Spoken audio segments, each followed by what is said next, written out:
Hari ini cikgu akan menunjukkan apakah itu faedah samarata. Faedah samarata ini bermaksud kadar faedah akan dikira pada jumlah asal sepanjang tempoh pinjaman. Jadi maksudnya jumlah faedah yang dikenakan setiap bulan adalah tetap. Okey, mari kita tengok contohnya di sini ya. Ini contoh daripada buku teks ya kelas. Puan Lim membeli sebuah kereta bernilai 80,000 secara hutang kredit. Beliau membayar bayaran pendahulu sebanyak 10% dan bakinya dibayar secara ansuran selama 16 tahun. Okey, kadar faedah sama rata dikenakan oleh bank adalah 4% tahun. Okey, berapakah jumlah bayaran balik bayaran ansuran? Jadi harga belian ditolak dengan pendahuluan tadi 8,000 kan. Jadi tinggal 72,000 lah yang kita akan berhutang di bank. Jadi cara pengiraannya adalah 72,000 kita darab dengan peratus kadar faedah yang dikenakan didarab dengan 6 tahun. Kan kita berhutang selama 6 tahun. Okey, so kita akan dapat di sana 17,280. Jadi berapakah jumlah bayaran balik? Okey, kan tadi pinjaman kita sebanyak 72,000, kadar faedah sebanyak 17,280 kita totalkan.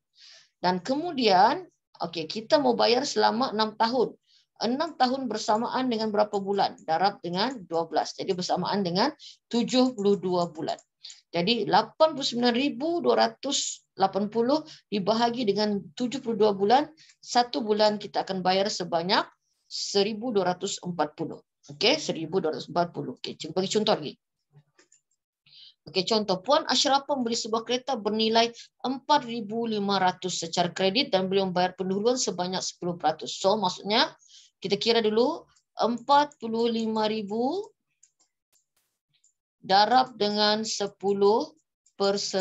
Kita tengok berapakah dia punya deposit ataupun bayaran pendahuluan. 45,000 darab dengan 10% bersamaan dengan 4,500. Jadi jumlah pinjaman adalah 45,000. Kita kena tolak dengan jumlah pendahuluan tu.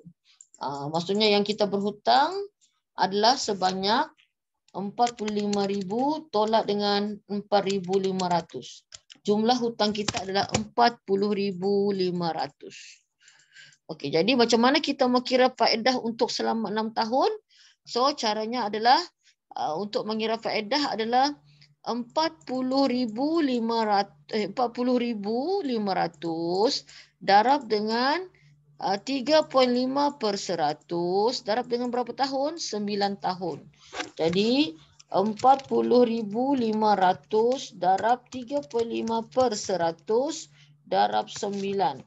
Jadi kita kadar faedahnya adalah RM12,757.50.